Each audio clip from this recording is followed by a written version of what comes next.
నమస్తే నేను రోజా welcome to special debate. అమెరికాకు నష్టం, చైనాకు లాభం. పిచ్చోడి చేతిలో రాయిలా మారింది ట్రంప్ పాలన. డొనాల్డ్ ఊహకందని వ్యక్తి, ఇష్టారాజ్యంగా వ్యవహరించే ప్రెసిడెంట్తో అందరికీ కష్టమే. అమెరికా మాజీ రాయబారి నిక్కీ హేలీ మాటలివి. డొనాల్డ్ ట్రంప్ పై ఆమె నిప్పులు చెరిగారు. ఆయనే రష్యా, ఇండియాను మరింత దగ్గర చేస్తున్నారని చెప్పుకొచ్చారు.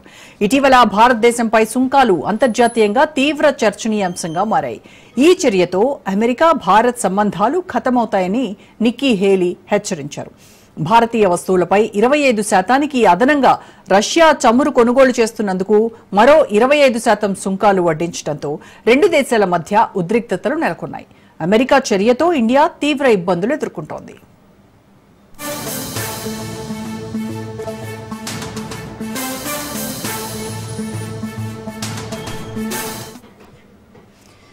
భారత్ పాకిస్తాన్ కాల్పుల విరమణ చర్చల్లో అమెరికా పాత్ర లేదని చెప్పడం ట్రంప్ కు ఆగ్రహం కలిగించింది. రెండు దేశాల మధ్య దూరాన్ని మరింత పెంచింది. దీంతో టారిఫ్ బాంబ్ పేల్చారు.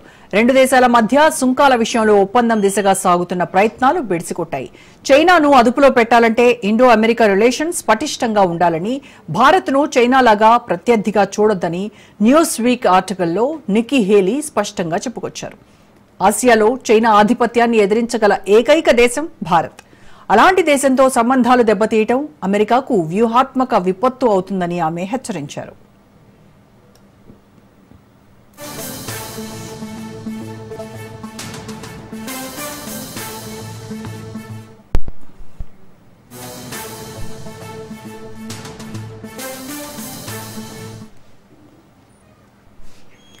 చైనా నుంచి సరకు రవాణాపై అమెరికా ఆంక్షలు విధించినా ఇండియాతో ఆ లోటు భర్తీ చేసుకున్నామని, ఇప్పుడు ఎవరు ఆ రోల్ పోషిస్తారని ట్రంప్ను ప్రశ్నించారు నిక్కీ హేలీ. దుస్తులు, ఫోన్లు, సోలార్ ప్యానెల్స్ తక్షణం ఉత్పత్తి చేయలేనప్పుడు వాటిని తయారు చేయగల సామర్థ్యం భారత్కు మాత్రమే ఉందన్నారు ఆమె. తద్వారా అమెరికాకే నష్టం కలుగుతోందన్నారు. రక్షణ రంగంలో భారత్తో కలిసి పనిచేయడం వల్ల వాణిజ్యపరంగా మేలు కలుగుతుందన్నారు. అమెరికా రక్షణ పరికరాలకు ఇండియా కీలకమైన మార్కెట్ అని, ప్రపంచ స్వేచ్ఛ యాంగిల్లో చూసినప్పటికీ విలువైన భాగస్వామి అని ఆమె స్పష్టం చేశారు. పశ్చిమాసియాలో అమెరికా తక్కువ దళాలను పెట్టాలని ప్రయత్నిస్తున్న సమయంలో భారత్ పెరుగుతున్న ప్రభావం అక్కడ స్థిరత్వానికి మేలు చేస్తుందని హేలీ విశ్లేషించారు.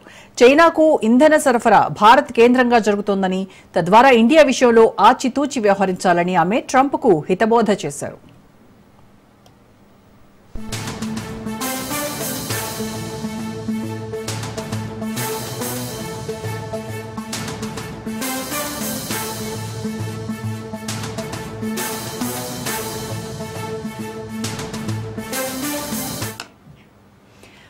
ప్రపంచంలోనే అత్యధిక జనాభా కలిగిన దేశంగా భారత్ చైనాను అధిగమించింది అన్న హేలీ, వృద్ధాప్య సమాజంగా మారుతున్న చైనాతో పోలిస్తే యువ శ్రామిక శక్తి భారత్ బలమని, వచ్చే రోజుల్లో అది ఇండియాతో పాటు అమెరికాకు లాభదాయమన్నారు. ప్రపంచ పోకడలను తన అధీనంలోకి తెచ్చుకోవాలని చైనా చూస్తున్న తరుణంలో డ్రాగన్ కంటున్న కలలకు భారత్ పెద్ద అడ్డంకి అవుతుందని, అంతిమంగా అది అమెరికా ఆధిపత్య ధోరణికి మేలు కలిగిస్తుందన్నారు. భారత్ ఎదుగుదల స్వేచ్ఛ ప్రపంచానికి బెదిరింపు కాదని, కానీ చైనా ఎదిగితే మాత్రం అది ప్రపంచ దేశాలకు పెను ముప్పు వాటిల్లేలా చేస్తోందని ఆమె పేర్కొన్నారు. అమెరికా విదేశాంగ లక్ష్యాలను సాధించాలంటే భారత్తో సంబంధాలు పటిష్టం చేసుకోవాలని, తుంచుకోరాదని ఆమె ట్రంప్కు హితబోధ చేశారు. దీనికి సంబంధించి పూర్తి విశ్లేషణ అందించడానికి ప్రముఖ రాజకీయ, సామాజిక విశ్లేషకులు పెంటపాటి పుల్లారావు గారు మనతో జాయిన్ అవుతున్నారు. Very good afternoon sir. Pullarao గారు,